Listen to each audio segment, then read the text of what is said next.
The country's COVID-19 positivity rate decreased to 2.1% from March 21 to 27, down from 2.7% the week before. Labitoria has to report. Health Undersecretary Maria Rosario Vergere said in an online press briefing Tuesday that the latest positivity rate shows that there are only 3,145 people who tested positive for SARS-CoV-2 during the period. Based on the COVID-19 bulletin released by the DOH, the country recorded 2,726 new cases from March 21 to 27, or an average of 389 new cases per day. The DOH said this is 24% lower than new cases logged from March 14 to 20. Positivity rate refers to the percentage of people testing positive for SARS-CoV-2 from among all those tested during a certain period. SARS-CoV-2 was the latest strain of coronavirus that causes serious respiratory illness, COVID-19. SARS-CoV-2 had a number of mutations, including a Delta and Omicron variants. The World Health Organization recommends a coronavirus positivity rate of 5% to indicate sufficient testing and controlled virus transmission. According to Vergere, a total of 21,725 samples were tested per day in the past week, which he said is 0.5% lower than the week prior. Meanwhile, the government official also noted that the positivity rate in the Cordilleras administrative region slightly increased from 1.6% last week to 1.7%. Actually, ngayon, ang ating mga areas sa ating bansa ay nasa minimal risk. No? So ito po yung pinakamababa na risk case classification kung saan patuloy po nating nakikitang bumababa ang mga kaso sa mga iba't ibang bahagi ng bansa. Meron lang ho tayo mga binabantayan ngayon ng mga areas na merong pagtaas ng kaunti. Halimbawa sa isang area, 3 dati ang kaso, naging 4. Pero hindi naman po siya naka-apekto dun sa overall na average daily attack rate nila. So ibig sabihin, manageable pa po. I'm Labitoria, JPP News, Pangasinan. The Commission on Election has amended Resolution 10728 on the gun ban to fast-track the issuance of certificates of exemption. Chairman Saidamen Pangarungan announced in a statement issued on Wednesday.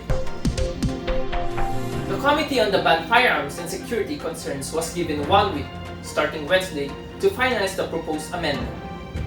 In the meantime, the Comelec NBAN has resolved to expedite the processing of all the pending applications before the committee. The Comelec gun ban is in effect from January 9 to June 8, 2022. As of Wednesday, a total of 2,220 people had been arrested for violating the gun ban. China has warned the Philippines against interfering with its patrols at Bajau de Masinloc, saying its waters are part of Chinese territory. Labitoria has the details. The Philippine Coast Guard earlier reported that a China Coast Guard vessel came dangerously close to one of its patrol ships near the shoal in a close-distance maneuvering incident on March 2.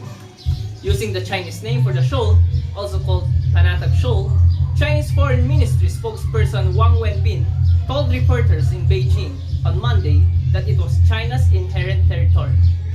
中国对黄岩岛及其附近海域拥有主权，对相关海域拥有主权权利和管辖权。希望菲方船只切实尊重中方主权和权益，遵守中国的国内法和国际法，避免干扰影响中国海警在上述海域的巡航职务。 Malacanang rejected China's territorial claim. The Philippine position is we continue to exercise full sovereignty over Bajau de Masinloc and its territorial sea, as well as sovereign rights and jurisdictions over the surrounding and continental shelf. Acting Presidential Spokesperson Martin Andanar said in a statement on Tuesday, China seized control of the shoal in 2012 after a standoff with the Philippine Navy. This prompted the Philippines to challenge China's sweeping claims to the South China Sea, including the West Philippine Sea, in the International Arbitral Tribunal. In 2016, the tribunal invalidated China's claims demarcated by its 9-dash line and rule, among others that the waters around the shoal were traditional fishing grounds to be shared by several countries, including the Philippines, and that China had interfered with these rights by restricting access to the area. Beijing has repeatedly refused to recognize the ruling. Labitoria, JPP News, Pangasinan. No less than President Rodrigo Duterte has called the Bureau of Internal Revenue for its alleged failure to collect estate taxes. which he said could have helped the cash-strapped government bankroll some of its programs. Luis Labitoria has the story. In his regular public address, Duterte was discussing why he did not order the suspension of isabong operations in light of the disappearances of some 31 cockfighting aficionados. Duterte claimed that government was generating a revenue about 640 million pesos a month from online cockfighting, an amount that it would not have been able to derive anywhere else except maybe if it collected estate taxes. Baka nagdududa kayo bakit hindi ko hininto. Hindi ko hininto kasi kailangan ng pera sa isabong ng gobyerno. I make it public now. It's 640 million a month. Ano, in a year's time, it's billion plus. Saan tayo maghanap ng pera ng gano'n na kadali? Na siguro. Sa taxation natin. So, ang gobyerno can only prod. Hindi naman kailangan na reminder sa Malacanang. Nandiyan yung BIR, so tanongin natin yung BIR, bakit hanggang ngayon hindi na kolekta yung estate tax. The issue on estate tax came about after several groups, including retired Supreme Court Justice Antonio Carpio, asked the Bureau of Internal Revenue to collect the multi-billion tax deficiency of the Marcoses. Luis Labitoria, JPP News, Pangasinan.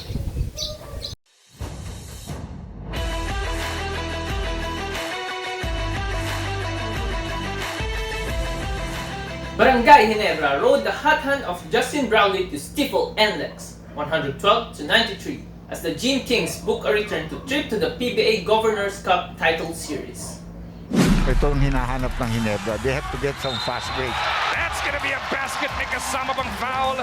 The crowd darlings' beloved import played with sustained brilliance all game long, finishing with 47 points and 10 rebounds to dispose of Road Warriors in 4 at Smart Araneta Coliseum in Cubao. Like I said, life is a lot easier when he's around. We've had the pleasure of seeing that for, 5 conferences now? Just every time he comes, he just amazes me even more and more. Jeff Chan added 20 points, while Eli Tenorio, Nard Pinto, and Christian Steinhardinger chip in with double figures each as the Gene Kings march to their 6th PBA Finals appearance in the last 6 years. You know, we never would have thought it back then during that 4-game losing streak that we would reach the finals. They had many reasons to quit at certain points of the conference, to get discouraged, but they kept battling all the way through, and then, NLEX import Cameron Clark turned in his finest scoring performance with 34 points and 12 rebounds. But the Road Warriors looked they didn't belong on the same floor as the Gene Kings, with only Don Trollano and Justin Chua scoring 10 or more. Ginebra enjoyed leads as big as 19 points in the contest. The Gene Kings will now battle the winner Magnolia Meralco series. A duel with the Hotshots will be the first title clash in Governor's Cup between two corporate siblings in 25 years, while a clash with the Bolts could be the 4th in their one-sided rivalry. And that's all the news that shaped our day.